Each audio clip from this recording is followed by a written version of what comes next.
Hello, brothers and sisters. This is Lisa, and I'm here to share some devotionals with all of you. The first one is titled, Helping Others. The liberal soul shall be made fat, and he that watereth shall be watered also himself. Proverbs 11, verse 25. Christ presents to us who are athirst the water of life, that we may drink freely. When we do this, we have Christ within us as a well of water springing up into everlasting life. Then our words are full of moisture. We are prepared to water others. No sooner does one come to Christ than there is born in his heart a desire to make known to others what a precious friend he has found in Jesus. The saving and sanctifying truth cannot be shut up in his heart. If we are clothed with the righteousness of Christ and are filled with the joy of his indwelling Spirit, we shall not be able to hold our peace. If we have tasted and seen that the Lord is good, we shall have something to tell. And the effort to bless others will react in blessings upon ourselves. This was the purpose of God in giving us a part to act in the plan of redemption. If you will go to work as Christ designs that his disciples shall, and win souls for him, you will feel the need of a deeper experience and a greater knowledge in divine things, and will hunger and thirst after righteousness. You will plead with God, and your faith will be strengthened, and your soul will drink deeper draughts at the well of salvation. Encountering opposition and trials will drive you to the Bible and prayer. You will grow in grace and the knowledge of Christ, and will develop a rich experience. The spirit of unselfish labor for others gives depth, stability, and Christ-like loveliness to the character, and brings peace and happiness to its possessor. The aspirations are elevated. There is no room for sloth or selfishness. Those who thus exercise the Christian graces will grow, and will become strong to work for God. They will have clear spiritual perceptions, a steady, growing faith, and an increased power in prayer. The Spirit of God moving upon their spirit calls forth the sacred harmonies of the soul in answer to the divine touch. Those who thus devote themselves to unselfish effort for the good of others are most surely working out their own salvation.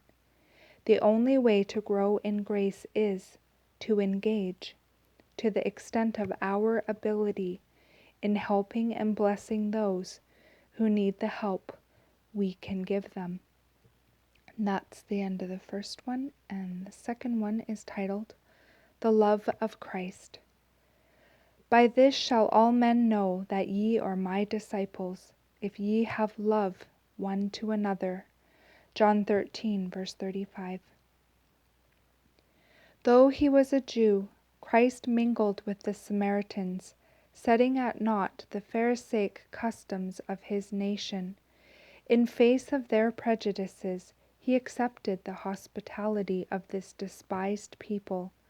He slept under their roofs, ate with them at their tables, partaking of the food prepared and served by their hands, taught in their streets, and treated them with the utmost kindness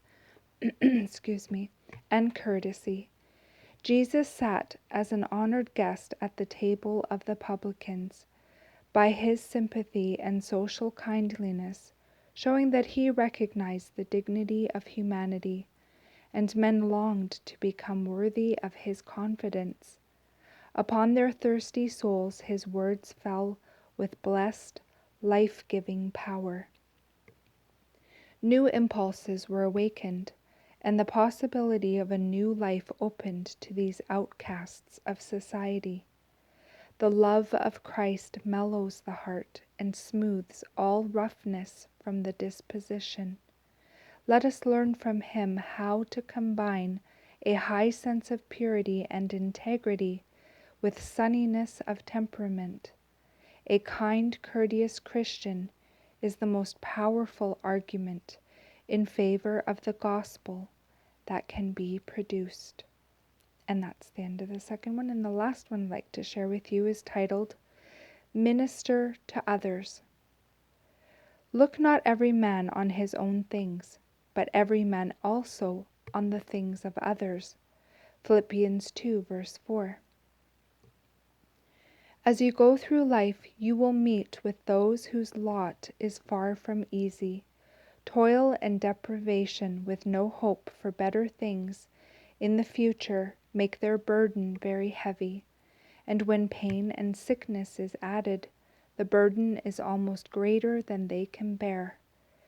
Careworn and oppressed, they know not where to turn for relief. When you meet with such ones, put your whole heart into the work of helping them. It is not God's purpose that his children shall shut themselves up to themselves. Remember that for them, as well as for you, Christ died. In your dealing with them, be pitiful and courteous.